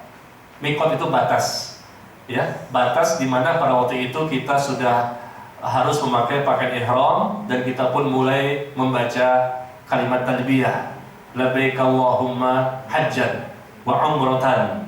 Ya, baru setelah itu nanti kita mengucapkan talbiyah, labbaik Allahumma labbaik labbaik la syarika lak labbaik innal hamda wan ni'mata lak wal mulk la syarika lak. Ini barangkali yang belum pernah haji umroh masih bingung ya. Nah, ketika kita berangkat haji atau umroh melewati miqat, batas. Batas ini jadi anggaplah ini ya. Anggaplah ini apa namanya? Ka'bah ya. Ka'bah di Mekah, lalu ada batas lingkaran. Batas lingkaran, barang siapa yang sudah akan melewati ya, melewati lingkaran ini batasnya, maka pada waktu itu dia harus memakai ihram dan nanti mulai mengucapkan talbiyah tadi ya, labbaik Allahumma hajjan atau labbaik Allahumma umratan. Nah, itu Rasul sebutkan bagi orang yang berjalan di darat. Begitu melewati batas tadi, lingkaran ini, baik yang ada di Yaman, ada yang di Irak, ada yang di mana, pokoknya lingkaran ini batas, namanya miqat. Dan ketika seseorang melewati miqat tersebut, maka dia harus memakai pakaian ihram dan mengucapkan talbiyah tadi. Nah, ini di darat. Bagaimana kalau seandainya orang yang pakai pesawat di atas? Ketika seseorang melewati di atas, berarti sudah melewati miqat. Miqatnya di sini, dia lewat pesawatnya. Nah, berarti kata para ulama, ya sebelum dia melewati pesawat ini melewati miqat, dia pun berarti kena juga ketentuan hendaknya sudah siap memakai pakaian ihram. Dan nanti dia berniat ihramnya di pesawat dan nanti akan diumumkan oleh pembimbing rombongannya bahwa sebentar lagi kita akan melewati miqat, maka siap-siap bagi laki-laki untuk memakai pakaian ihram dan nanti siap-siap akan diumumkan kita mengucapkan kalimat talbiyah tadi, labbaik Allahumma hajjan, niat ihram maksud saya. Jadi jangan nunggu di Jeddah baru pakai. Kenapa? Sudah lewat pesawatnya, sudah melewati batas. Ini batas. Pesawat lewat. Ya, berarti ini batas. Kata Rasul, ketika akan melewati batas, maka sudah memakai pakaian ihram, baik di darat maupun di laut maupun di udara. Siapapun yang melewati batas miqat, maka dia sudah harus berihram. Berarti yang benar seperti itu, Pak. Jangan nunggu di Jeddah, berarti udah lewat miqatnya. Ini di sini batasnya, ya. Jeddah ada di sini, jadi udah lewat ya. Jadi itu tidak tepat. Dan para ulama sudah mengatakan bahwa hendaknya kita memakai pakaian ihram di pesawat dan insya Allah tidak sulit, gampang. Ya, tinggal bagaimana informasi yang akan disampaikan oleh pihak pembimbing rombongan. Dan kalau seandainya Bapak turun di Madinah, maka tidak perlu di pesawat. Ya, tapi karena turunnya di Jeddah, maka pakai ihramnya di pesawat. Atau kalau Bapak pengen pakainya di airport juga nggak apa-apa, di airport Cengkareng ya, boleh juga. Kalau memang dari sini mau pakai silakan, atau nanti pasti pesawat boleh silakan. Seperti itu. Wallahu a'lam bishawab.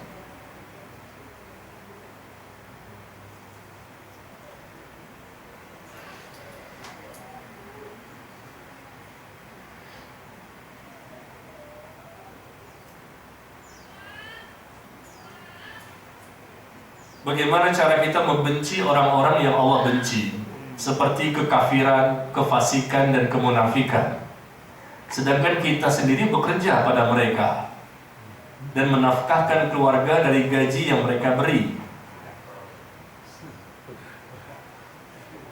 Kita bekerja dengan orang kafir boleh, kita bekerja sama orang yang munafik, yang fasik boleh, selama memang pekerjaannya halal. Kafirnya dia urusannya dengan Allah. Fasiknya dia, munafik dia, urusan dia dengan Allah. Yang penting kita bekerja dengan mereka adalah pekerjaan yang memang halal, tidak menyelisihi syariat. Dan kita pun diperbolehkan bebas untuk ibadah. Itu dua syarat. Boleh kita bekerja sama orang kafir dengan syarat ya pekerjaannya halal. Yang kedua, kita diberikan kebebasan untuk beribadah. Kalau dua syarat ini tidak ada, maka kita pun mendapatkan dosa. Sama seperti orang kaum muslimin, kalau seandainya kita bekerja dengan orang yang beragama Islam, tapi ternyata pekerjaannya pekerjaan yang haram, ya sama saja, jadi jatuhnya haram juga nafkah yang kita dapatkan. Kenapa? Meskipun bos kita adalah muslim, tapi pekerjaannya pekerjaan yang terlarang dalam Islam. Ya, ada ribanya di situ, ada judinya di situ, ya, ada mengambil harta orang dan seterusnya. Jadi masalahnya bukanlah bos itu, pimpinan itu, pemilik itu perusahaan kafir atau muslim, nggak masalah. Yang penting adalah pekerjaannya benar atau tidak secara syariat. Selama itu halal, boleh kita bekerja di situ. Adapun dia kafir, dia munafik, dia fasik, itu urusan dia sama Allah. Pekerjaannya yang dia punya perusahaan tersebut adalah perusahaan yang tidak menyelisih syariat. Yang kedua, kita bebas beribadah. Meskipun mungkin tidak menyelisihi syariat, tetapi barangkali begini, dia melarang wanita memakai jilbab, misalnya. Nah, ini nggak boleh, meskipun kerjanya halal, nggak boleh bekerja di situ, ya. Atau melarang para laki-laki untuk sholat 5 waktu, misalnya. Nah, ini nggak boleh juga, tidak boleh bekerja di situ. Artinya kita coba lakukan diskusi, dialog dengan mereka, ya, sampaikan bahwa ini kewajiban kita sebagai seorang muslim, nggak bisa kita tinggalkan, ya. Tapi kalau mereka tetap mengatakan bahwa di sini ada peraturan, Pak, kalau Anda pengen bekerja di sini, maka tidak boleh memakai waktu-waktu jam kerja untuk sholat. Ya sudah, jangan tinggal di situ, jangan kerja di situ, jangan cari nafkah di situ. Bumi ini luas, kita berhijrah ke tempat yang lain, Allah akan berikan kita nafkah dari rezeki yang halal dan rezeki yang luas. Wa may yuhajir fi sabilillah yajid fil ardi muragaman katsiran wa sa'ah. Allah berfirman di surah An-Nisa bahwa barang siapa berhijrah dari tempat yang penuh dengan kesyirikan pindah ke tempat yang penuh dengan keimanan, dengan tauhid. Dari tempat yang penuh dengan sesuatu yang menyelisih sunnah kepada tempat yang sesuai dengan sunnah. Dari tempat yang penuh dengan kemaksiatan, dia pindah ke tempat yang penuh dengan ketaatan. Dia berhijrah karena Allah. Kata Allah, barang siapa berhijrah karena Allah, yajid fil ardi muragaman katsiran, maka niscaya akan dapatkan di muka bumi ini tempat hijrah yang luas dan rezeki yang banyak. Cuman masalahnya kembali kepada keyakinan. Kadang-kadang kita nggak yakin. Disuruh keluar dari tempat yang salah, ini penuh dengan ribanya di sini. Keluar Anda, dosa besar, dosa riba. Bahkan Allah katakan, Allah umumkan perang dengan mereka. Allah dan Rasulnya akan memerangi pelaku riba. Orang yang menolong riba, makan harta riba, penulisnya, 2 orang saksinya. Keluar Anda dari tempat-tempat yang di situ ada praktek-praktek dan transaksi-transaksi riba. Tapi dia nggak berani, takut nanti bagaimana saya makan, bagaimana ini. Berarti apa? Meskipun dia muslim, KTP-nya Islam, tapi dia tidak beriman dengan iman yang sebenarnya, Allah tidak akan mencintainya. Dan tidak akan sekalipun dia mendapatkan ketenangan batin yang hakiki, kebahagiaan bahkan surga dunia tidak akan dia dapatkan. Orang yang mendapatkan surga dunia karena Allah mencintainya. Allah mencintainya karena dia selalu berusaha menjauhi semua larangan yang merupakan dosa-dosa besar.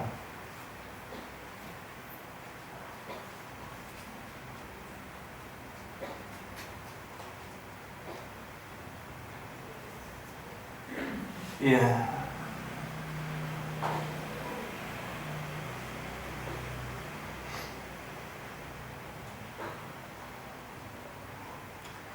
Ustaz, bagaimanakah ciri-ciri orang yang mendapatkan surga dunia?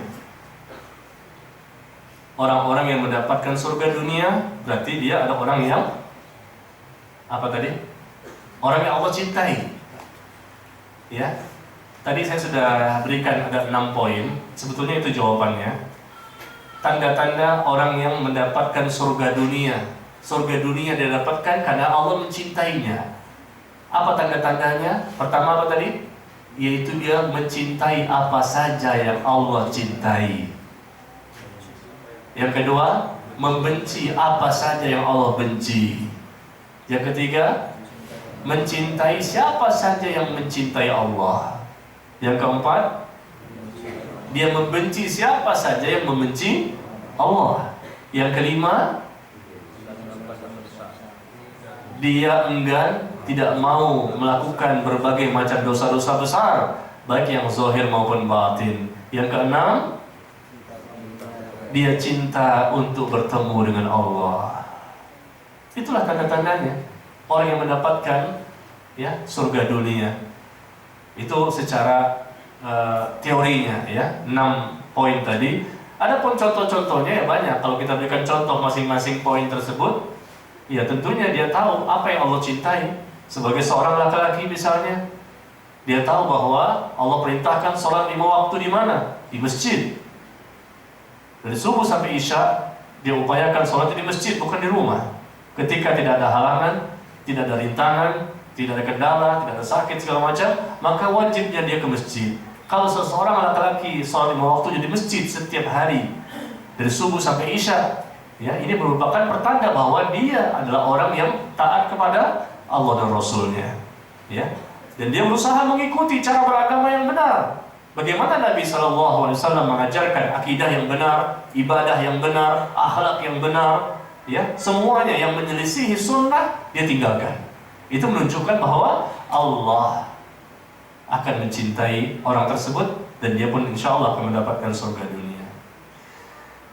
Bagaimana bentuk kita mengaplikasikan cinta kepada Allah dalam kehidupan berumah tangga? Mengaplikasikan cinta kepada Allah dalam kehidupan berumah tangga, ya, contohnya adalah kita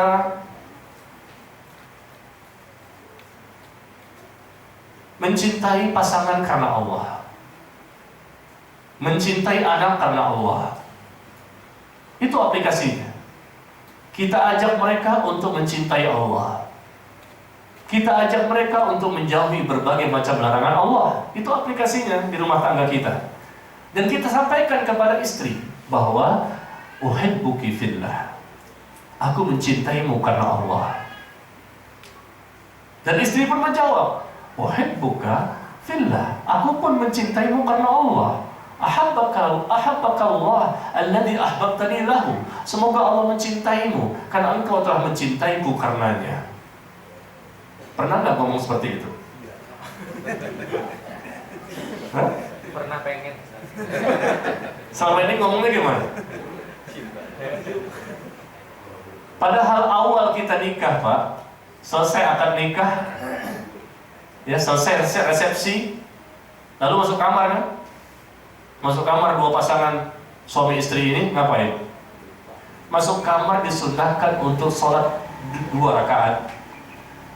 Selesai sholat 2 rakaat, kita sebagai suami menaruh telapak tangan kita di kening istri dengan berdoa yang Rasul ajarkan untuk berdoa, ya, Allahumma inni as'aluka khairaha, dan seterusnya.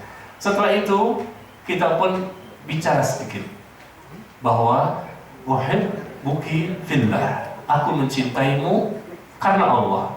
Jika engkau semakin taat kepada Allah, maka semakin besar cintaku kepadamu. Tetapi kalau engkau semakin jauh, semakin benci kepada Allah, maka semakin jauh cintaku kepadamu. Istri juga mengatakan begitu. Aku pun uhibbuka fillah. Aku pun mencintaimu karena Allah. Jika engkau, Mas, semakin cinta kepada Allah, aku pun semakin cinta kepadamu. Dan kalau engkau semakin jauh dari agama ini, aku pun semakin benci kepadamu. Pernah gak seperti itu? Kalau belum, ulang. Ulang apa ya?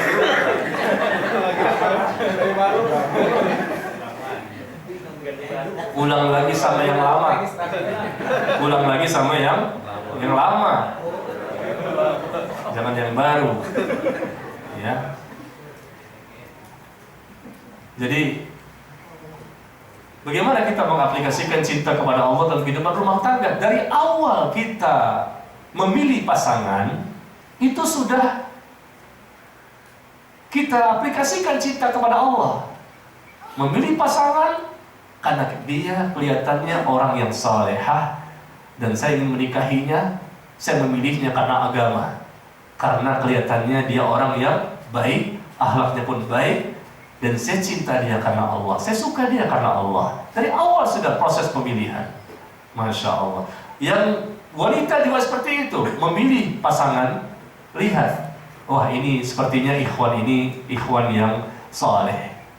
Aku menyukainya karena Allah. Mudah-mudahan aku dan dia bisa bersama-sama membina rumah tangga yang dinaungi oleh cinta kepada Allah. Subhanallah, indahnya Pak. Ya, indah sekali rumah tangga yang naungi mencinta kepada Allah. Masing-masing berlomba-lomba suami dan istri untuk mendapatkan cinta Allah. Suami membahagiakan istrinya, istri pun membahagiakan suaminya. Lalu mereka ajak, mereka didik, mereka bimbing, mereka arahkan. Mereka selalu memonitor, memperhatikan anak-anaknya agar anak-anaknya pun mencintai Allah. Berarti dalam rumah tangga tersebut mereka jauhi semua larangan-larangan dari Allah dan Rasulnya. Dan mereka selalu berusaha menghidupkan suasana yang mengundang ridho dan rahmat dari Allah Subhanahu wa taala. Ya, jadi itulah yang kita coba lakukan ya. Bagaimana Rasulullah sallallahu alaihi wasallam bersama istrinya, beliau membina rumah tangga yang didasari oleh cinta. Kalau Pak, kita ini beragama berdasarkan cinta kepada Allah dan Rasulnya, maka kita mendapatkan nikmat, lezatnya iman, lezatnya beribadah. Kenapa selama ini tidak kita dapatkan? Selama ini kita beribadah cuma sekedar menggugurkan kewajiban. Udah sholat belum? Udah. Udah sholat belum? Udah. Udah, selesai sholat pulang. Tapi nggak ada, nikmatnya nggak ada. Betul? Betul apa benar? Ketika kita beribadah, Allahu Akbar, membaca ini dan itu, khusyuk tidak kita dapatkan. Pahala kita jauh dari kesempurnaan karena sekedar menggugurkan kewajiban. Dan kita wajib memahami kenapa selama ini berarti kita jarang mempelajari Islam. Padahal kiat-kiat untuk khusyuk sudah ada teorinya dari para ulama kita. 20 kiat agar bisa khusyuk ketika sholat. Ya, baik. Yang lain sampai jam berapa kita?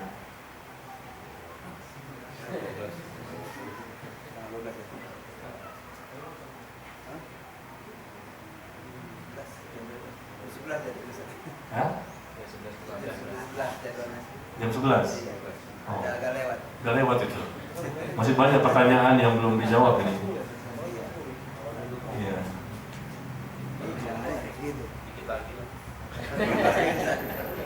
Undangan jam 9 sampai jam 11. Saya minta maaf, afwan. Ternyata saya datang duluan. Saya udah takut terlambat sampai sini jam 9 kurang 5. Wah, terlambat nih, ngebut saya. Sampai sini orangnya mana? Ya Allah, inilah akhir zaman. Kita ingin cinta Allah, kita ingin surga dunia, tapi kita berlambat-lambat untuk menghadiri majlis yang dimana di situ Allah mencintainya. Pertanda kita belum dicintai oleh Allah. Bagaimana surga dunia akan kita dapatkan? Mudah-mudahan dan insya Allah lain kali pas jam 9 bahkan sebelumnya udah ngumpul semua seperti ini ya. Ya, saya minta maaf karena tadi dibatasi sampai jam 11. Berarti pertanyaan yang lain tidak bisa saya jawab. Barangkali ini kewajiban panitia untuk menjawabnya. Demikian, mudah-mudahan bermanfaat ya. Semoga Allah menjadikan kita termasuk orang-orang yang mencintainya, dan kita mampu selama hidup kita mencintai Allah, mencintai Rasulullah Sallallahu Alaihi Wasallam. Ya, kita hari ini baru cerita tentang cinta Allah. Kita belum cerita tentang bagaimana ya Rasulullah, cintakah engkau kepadaku? Apakah kita mencintai Nabi? Seseorang yang mencintai Nabi pasti dia mencintai Allah. Seseorang yang mencintai Allah pasti dia mencintai Nabi. Seseorang yang beribadah dengan landasan cinta kepada Allah dan cinta pada Nabi, maka dia akan mendapatkan surga dunia. Semoga bermanfaat pertemuan kita ini, dan semoga Allah kesalahan-kesalahan kita, dan semoga kita menjadi hamba Allah yang lebih baik dari hari-hari sebelumnya. Wallahu a'lam bishawab. Subhanakallahumma wa bihamdika asyhadu an la ilaha illa anta astaghfiruka wa atubu ilaik. Wassalamualaikum warahmatullahi wabarakatuh.